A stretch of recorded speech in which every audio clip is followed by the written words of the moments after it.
is Mrs. Lawa Anita. Welcome to We Care Special Needs and Therapy. Today we're talking about ADHD, which means Attention Deficit Hyperactivity Disorder. It is a medical condition of a child.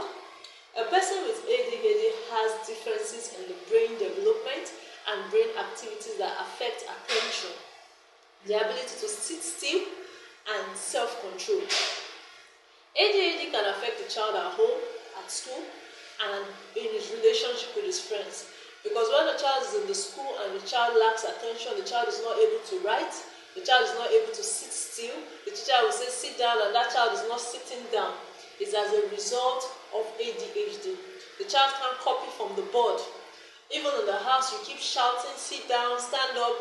So a child that has ADHD actually have attention problem, also have is always hyperactive, can't sit at a place. So it may also hinder the child from making friends with his classmates, with his peers. So that's about ADHD. Symptoms of ADHD, we have inattention, the child not being able to pay attention. We have running and climbing. When the child is always running, at every given time he wants to climb, is fidgeting. Some people will say, oh, it's my child's nature, he's just still young, he will overgrow it. No, most of them don't outgrow it. You need a therapist to actually help you with that. Then lack of focus during lecture. The child can't copy from the board, the child can't write from the board. Poor time management also. The child can't manage his time at every given time. Then we have hyper-focus. The child is always hyperactive. You see him at every given time running from one place to another, can't sit at a place, can't stay at a place. Those are symptoms of ADHD. The child does not follow instruction. When you say sit down, that's when he's standing up. When you say stand up, that's when he's sitting down. Those are symptoms of ADHD. The child does not listen to direct words when spoken to. When you tell your child listen, he can't listen. You are talking to him, he can't actually respond to you.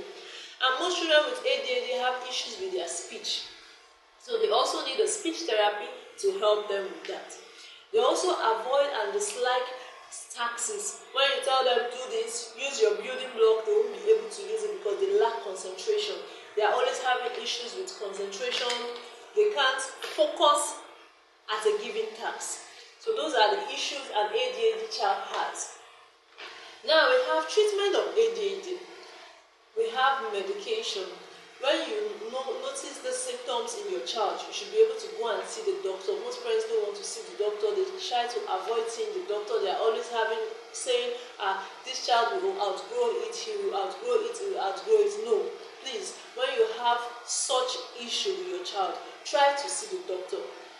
And when you see the doctor, you meet the doctor will help you and tell you, oh, let's know what to do. The doctor will ask some specific questions to know if your child has ADHD. Then another issue, another treatment is the nutrition of the child. The kind of food the child is eating, the child's intake really matters. So when you see your doctor will also train you on what your child should eat. Your child should reduce the intake of sugar at every given time. Your child should also do regular exercise. Regular exercise is very important for your child. Your child needs a behavioral therapy. And the behavioral therapy will also help your child in developing right attitude at the right time. So behavioral therapy too is very essential for the child at this point. Now, ADHD supplements and vitamins. We have ADHD supplements and vitamins. When you go to the hospital, the doctor will recommend some that are very good for your child, depending on your child's age. They're spending lots of time on outdoor activities. Most of us, we don't want to take our child out. We feel, oh, why is this child going out? This child does not need to go out. He will disgrace me. I can't hold him. He won't be able to do. No. When you take your child out for shopping, you should be able to hold your child. You take the child, you teach the child how to engage in the public. So outdoor activities for the child to feel nature is very, very important. Don't hide your child. Don't feel, oh, my child has ADHD. Don't go out. Stay indoor. Lock the child in the house. No, don't do that. Please let your child go out. Let your child be involved in your everyday activity. Let your child go to church with you. Let your child also go for shopping with you. Don't leave your child in the house. So this is where we'll draw our curtain. Please, if you have any question, you can DM me on my WhatsApp or you can ask on the group platform. Thank you very much for having me. I remain Mrs. Lawa Anita.